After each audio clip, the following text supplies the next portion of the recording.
On oublie parfois l'objectif de l'illumination. Certains arguments à ce sujet donnent l'impression qu'il ne s'agit pas d'une compréhension précise et académique de la parole de Dieu.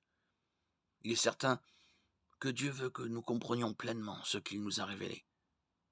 Les mots ont un sens et nous devons faire attention aux détails.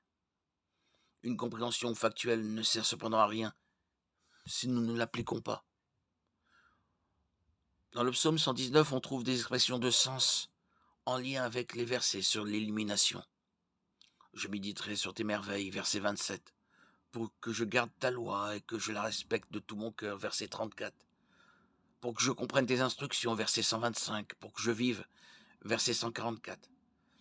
L'illumination amène toujours à l'action. Pourquoi Dieu nous aide-t-il à comprendre sa parole? Pour que nous puissions vivre à sa lumière. 1 Jean 1,6 nous interpelle. Si nous disons que nous sommes en communion avec lui, tout en marchant dans les ténèbres, nous mentons et nous ne mettons pas la vérité en pratique. On pourrait paraphraser ce verset. Si nous disons que nous avons été éclairés, mais nous marchons toujours dans l'obscurité, nous mentons et ne comprenons pas la parole de Dieu.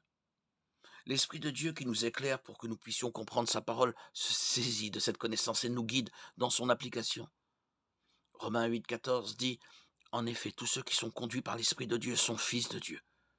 L'œuvre illuminatrice du Saint-Esprit dans nos vies est la confirmation que nous sommes enfants de Dieu.